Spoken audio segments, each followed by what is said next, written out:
Any general tips for a hit scan player on closing the gap between skill floor and skill ceiling? I feel like I play a solid 5 slower than on a bad aim day.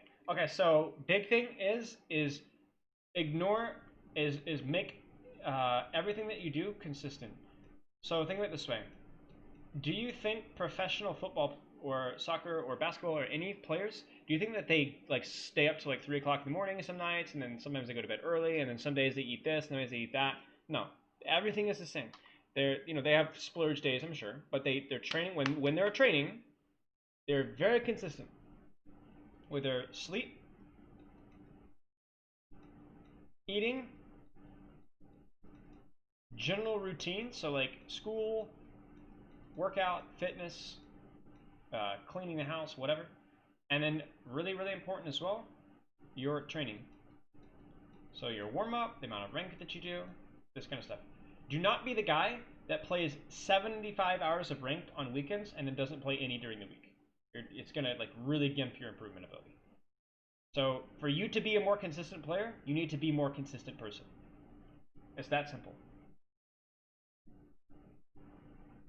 I mean, everybody knows people like that.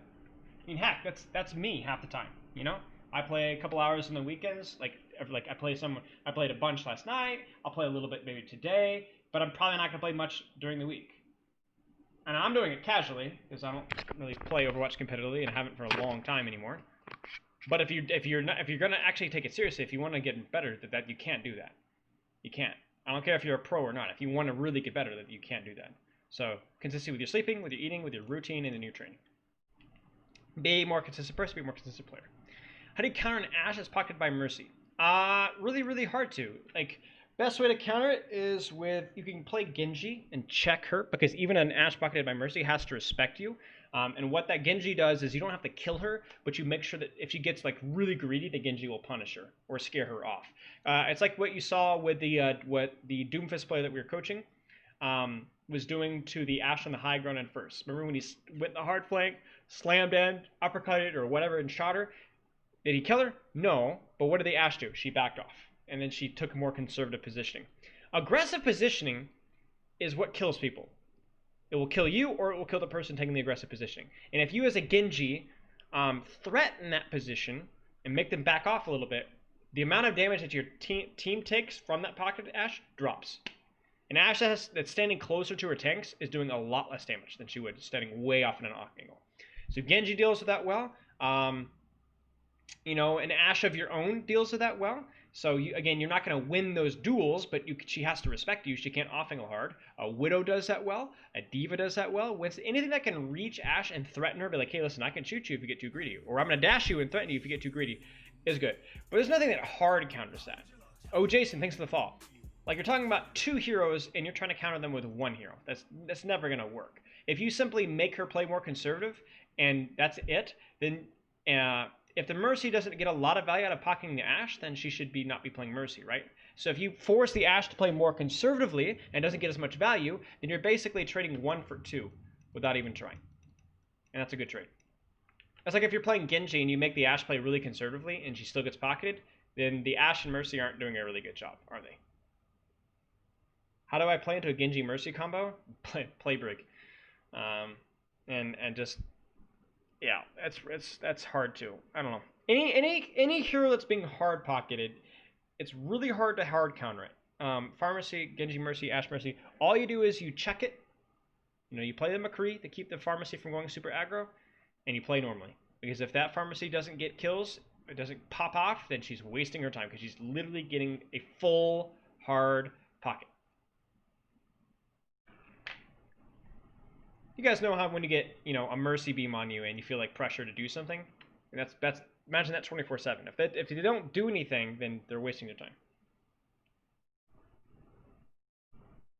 Yeah, you need to focus them either down as a team, or you need to check them and just, you know, give minimal resources to make sure they don't kill anybody and kill their team that's down one, basically. Well, Brig, everything's hard against the Genji, which is good. He's a very strong hero right now. But Brig, if you're not playing Brig, you're gonna have a hard time. I mean, unless you're playing like Moira Lucio, that's fine too, obviously. But I'm saying like Zens and Anas and Baps are gonna struggle without a Brig.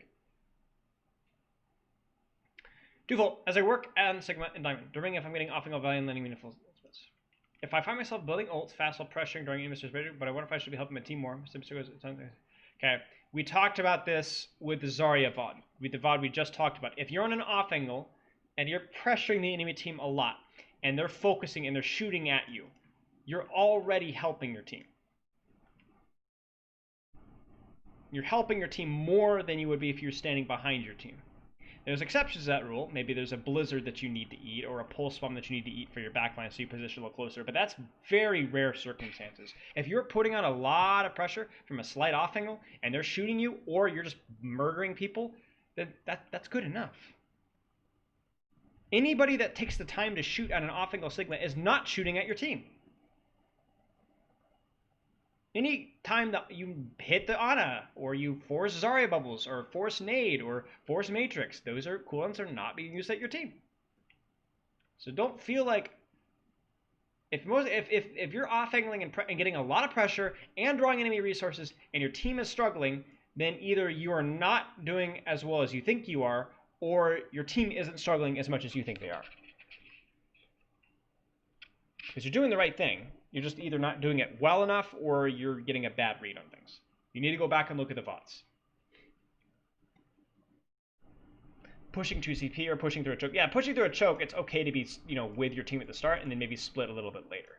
Kind of like the Doomfist thing, right? You're retaking space, so it's really hard to just off-angle. There's nowhere to off-angle to. So you have to push with your team, or you can like hard flank and then be there when your team pushes through. How my ultimates would get wasted missed for a couple weeks, so I've started to pick either tanks or backline. I feel like I'm lost. Like both timing targets of my ults aren't methodical. Just whatever shows up. Can I be setting up with my Genji or the backline dives? No. You just need to go into fights, be looking for your ultimate. Like when you have ultimate, you need to be like looking for an ultimate. That's your priority. I notice this a lot with Ashes and Genjis, with Bobs and Blades. They have bad Bobs and bad Blades because when they have their ultimate, they're not thinking about it. They're like, oh, I'm just going to do the ult. When you have Flux as Sigma, as soon as you roll out from spawn, you should be, who am I going to ult? Who am I going to ult? Who am I going to ult? Who am I going to ult? Where am I going to ult? Look. It's more important than everything else. It's more important than you being on the off angle if you can get a big ult, right? So if you have ult, put all of your brain cells into that. And that's going to help you a lot more than me giving you tips and little hints. Just think about it and nothing else. Focus. Big flux, 1 flux, 2 flux, I don't care. But flux something. Assuming an area roughly half the size of a soccer field and individuals fighting without fear, how many subs do you think you can fight at once and win? Male, female, well, more like muscle mass, weight. No discrimination against females, but they do generally have smaller muscle mass. Unless you're my wife. How many, I mean, like, size here? I need to know. Mind that you have an option to pick over the smallest subs by legs and use them as a weapon. I could probably fight I could probably fight. It depends, again, it depends on the weight, size, and training. I could probably take on 2 or 3 of you guys. If you're really out of shape or really bad, I could probably take on 4. When you flex blade, do you want to push Q during the voice line because of the cast delay? It doesn't really matter. Good Genjis are going to kill them in the air, or they're going to kill them when they drop. It does not matter. It's such a chaotic, massive, monstrous thing to do that it doesn't really matter the timing perfectly. It's not like Grab Dragon where you need to like hit the timing correctly. It's just flux, and he can blade them in the air. He can blade them when he slams down when they're half HP. Either one of them is going to be good. But yeah, probably Yeti. I'd probably 2 or 3, depending on the circumstances. How do you deal with Hanzo's Genji? You hold the off angles, and then if he tries to take the off angles away from you, tries to contest you, then you kill him. Like, Hanzo's like any other DPS. If he's standing behind his shield, he's not really doing as much as he should be. And if he goes away from his shield, then you kill him. Hanzo is very bad right now. Not very bad, but it's not very good, because Genji's very, very good at killing him. Anything that Genji can kill easily is struggling in the meta right now. So I meant using Flux to CC an enemy blade. Oh, that's a lot harder. Hopefully your team can survive the initial slash so that you can then land your Flux, because you can't really just Flux a blade until he's committed his dash, right? Because you're going to miss it. But the problem is in ranked especially, Nano Blade is used a lot, and once he's committed his slash or dash slash, generally they're already dead, and then he gets resets, and that's hard to kill. So I don't like Flux as a Nano Blade counter. Flux as a normal blade counter is okay, because it's dash slash, and then he has to slash again, right? And then between the dash, you can flux like right here.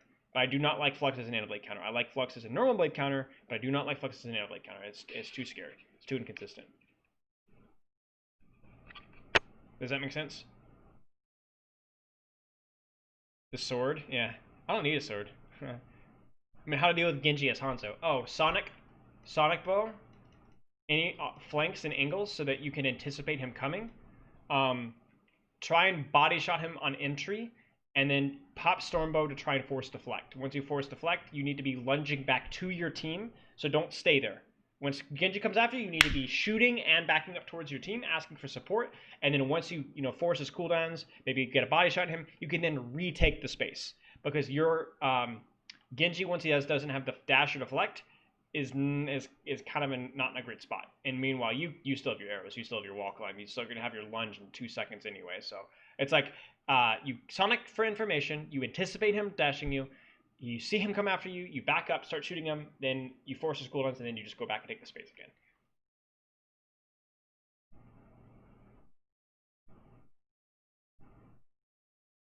As Orisa, how much should you be trying to keep distance from the enemies? It depends completely upon the composition that you're playing. Orisa is actually a relatively flexible tank right now. Her rework with her Fortify and Shield cooldown was good. It was good. I still think Halt's broken, but she is a much more flexible tank right now. She can press W. She can play very passive. There's a lot of options with her. So are you running Moira Lucio? Well, then you're basically playing aggressively. You go in really hard. You use your Shield aggressively. You use your Fortify aggressively. You throw that Halt. You get in there and you shoot him in the face, whatever.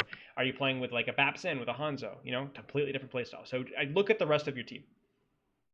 It's difficult to adjust, but it is something that a good Orisa must do. Orisa does not default to playing passive. She's way more flexible than she used to be. There's a dog barking, I think. My Katie is a little nervous. Hey, you okay? What is that? What is that? Okay. How do you generally play into Roadhog as Reinhardt? I find myself against Roadhog as flinging, being annoying, banging up here, being fair, chasing seems like a bad idea. I just didn't really know how to play. Well, my flames are spam. Yeah, so Reinhardt basically you're right. Roadhog's flank. And that's what Roadhog does. If Roadhog doesn't flank, he's not going to do anything. He's just bad. So the easiest and most consistent fix that I would find, again, return on investment, the easiest way to get value is to be in voice and say, hey, Roadhog left, Roadhog right. Call him out when you see him. Be on the lookout for him. So don't let your team be surprised with him. That doesn't mean they're not going to get hooked, but it will reduce the chances of them being hooked. It will give your team the information. And when the Roadhog is flanking and pressuring your team, play slow as right here. Back up a little bit, play slow. Once your team shoots the Roadhog and he like vapes and walks away, then that's when you can go in aggressively. So make sure that you're not going in aggro when you have a Roadhog in your backline. And make sure that when the Roadhog does get chased out, maybe you're not going to kill him, but chased out, then you can go in aggressively. So match your cycles. So voice and cycle your aggression around the Roadhog's flank. Where do you want to position yourself as a Widowmaker Ashe against Genji? Do you want to be close to your supports, the team, or super far back? You do not want to be close to your supports, unless your supports are taking good off angles. You need to be able to take angles as Widowmaker and Ashe, but playing super far back is helpful, and also being aware that he's going to go for you. Use your Venom Mind. Save your Coach Gun. Always know where the Genji is. But you guys remember when we had Wayfast on 2 days ago? Was it 2 days ago? Yeah, 2 days ago. And he talked about how like the Ashe, like being aware of where the Roadhog was. Like where's the Roadhog's not there? Okay, so he's flanking, so I need to be careful. Same thing against Genji.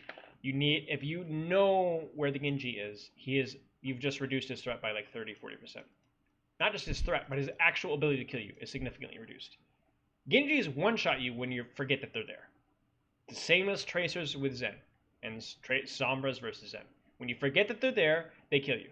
When you don't forget that they're there, they can still kill you, but it's a lot harder. Because you can reactively run away, you could back up, you could shoot them when they're trying to get to you, that sort of thing. So distance is helpful, makes them take a long time to get to you, but also make sure that you're anticipating him, using your Venom Mind to check the flanks, using your Coach Gun to get away, stuff like that.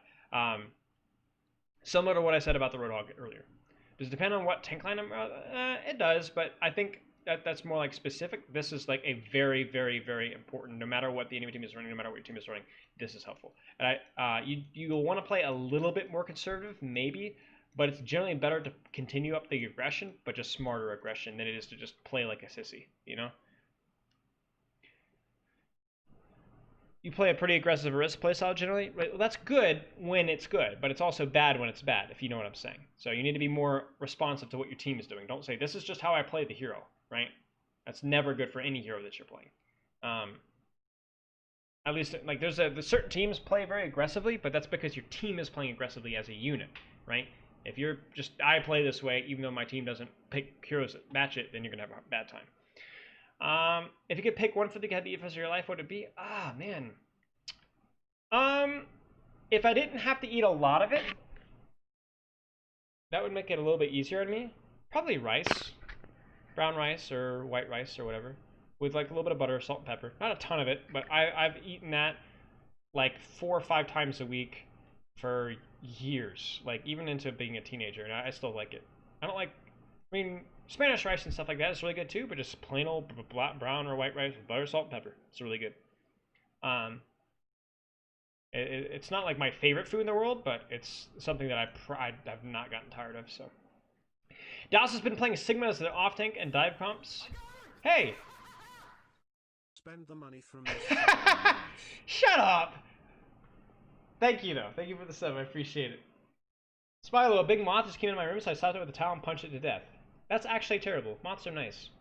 That's why you haven't seen moth playing a shock recently? Ha! Humorous. Thank you for sharing your bloodthirsty rage with us, Alpha. Anyway, Dallas has been playing a Sigma as a off tank and dive counts match, both Winston and Hammond. Previously, they've been playing Ash Batiste. This is what I thought Sigma would be for, but they're continuing this map despite not having any long-range David heroes. Why is Sigma better than D.Va here? I assume this is like a Havana? Is this a Havana? Is this Havana? Chat, is this or Eichenwald or something?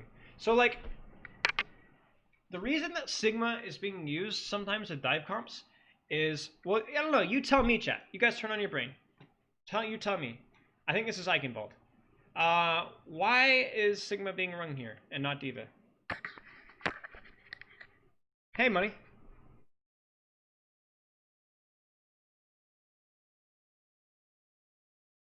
Okay, it's Eichenwald. Yeah. Why are they running Sigma here? Your own essay. All right. What do you? I want you guys. What do you guys think he's running Sigma here? Ball is independent, right? So D.Va is mostly run to either peel backline, which, you know, who actually needs peel here? You're running Briggs in. Like, you don't peel Briggs in. They're very, very, very survivable, right? I mean, peel them a little bit, but less so, okay? And you're most importantly doing it for your front line, right? You're peeling with your front. You're aggressing onto the enemy team, and you're peeling for your monkey. Your monkey needs matrix. Monkey, whenever you're playing monkey is the carry, right? You need to pocket your monkey, okay? Or help your monkey out, okay? But if you're on Ball, you don't need Matrix. He doesn't need Peel. Ball is a very independent hero. He's very tanky. He's very survivable. He's very mobile. He doesn't need help like Monkey does. He doesn't need Matrix or whatever. So teams will run Sigma sometimes with Ball, and sometimes teams will run Sigma with Monkey.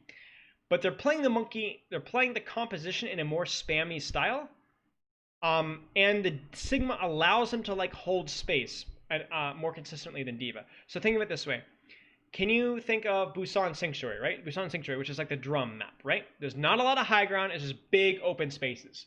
Trying to play D.Va on that map is actually terrible. It's so hard because the sight lanes are so long. You're going to get spammed. There's no high ground for you to play with. It's really difficult. Whereas a Sigma, he's got a shield.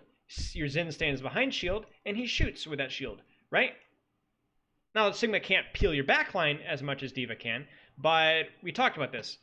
Your backline doesn't really need peel that much. You're running Briggs in. So this is something that we actually ran this comp sometimes with like Somber Tracer or Ash Tracer or Widow Tracer, because our Ball, you know, Kron would do whatever the heck he wants. We'd have False and Sigma, and he's a good Sigma, and our backline just didn't need help. We didn't need a D.Va to peel, and Kron didn't need peel either. So why would you play D.Va? All she's going to do is just bleed ult charge. So play a hero that's not going to bleed ult charge, that's going to help your Zen spam, and is also going to do spam himself. The only weakness, significant weakness, or two significant weaknesses of running a Sigma in this is, one is the fact that he is a dive target himself, so he needs to be careful. And secondly, that there's no high ground control. So he can't like actively go from high ground to high ground, right?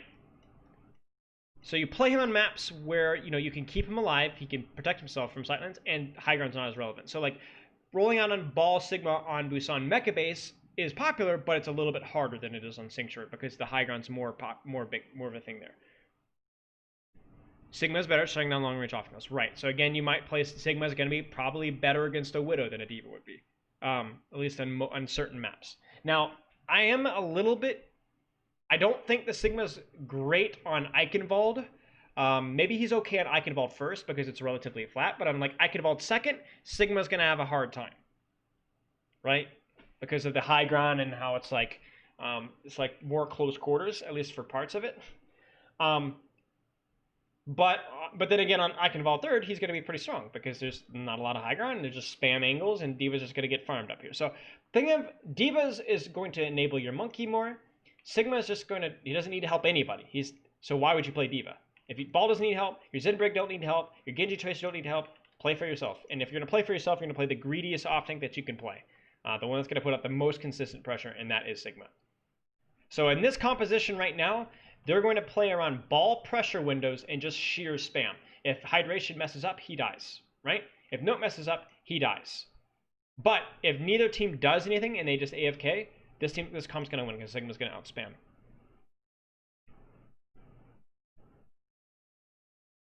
Of course I remember coaching Quadratic Attack. It's the first team I coached. I didn't really coach them, to be fair. I talked to them and I worked with them a little bit. I did some VOD reviews, but I wasn't a very good coach. I didn't know much about team coaching very much. I was still learning. But yes, I remember coaching Quadratic Attack. Winston Sigma is fine. Winston Sigma is a lot of times when teams don't have a good ball player, or they're confident that their Winston can flank like a ball and play resource light. Then Winston Sigma is fine. We played Winston Sigma sometimes too, and it was fine on like Jim. Hey, I knew I recognized your name. Hey, man. Or girl, or whatever it might be. Anyway. Sigma's better than D.Va where you don't really need the peel for your backline or for your front line, and you just want to put out spam. And when you're playing Brig Zen, so that's another important thing. Brig Zen dive isn't really a dive comp. It's like a spammy dive comp sort of a thing. It's like you can't really kill the backlines very easily, so you like play to kill tanks instead. Where the D.Va is not quite as good. Because like if you had a really squishy backline, the D.Va would be way, way, way more important. Okay, when you're in a team for scrims and trying to call which ults to use during a fight, how do you decide which ults to use first? So you ask the player. So you don't want to have somebody who's just telling everybody what to do most of the time.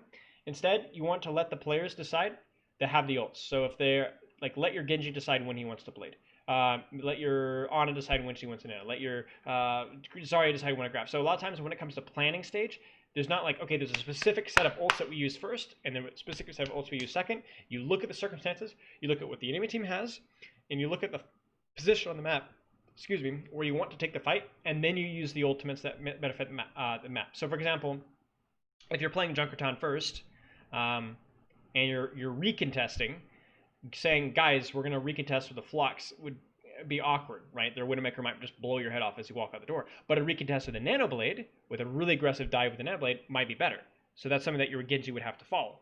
On second, though, maybe you're holding space, you would want to Flux first instead of Nanoblade because they have to push into you. A Bible, thanks for the fall. So it's easier to Flux people pushing through a choke than it is the Nanoblade through a choke, right? So it is entirely on the players. Players need to call how and when they want to use ults first. There's no, this is the first ult that you should be using. It is completely on the circumstance.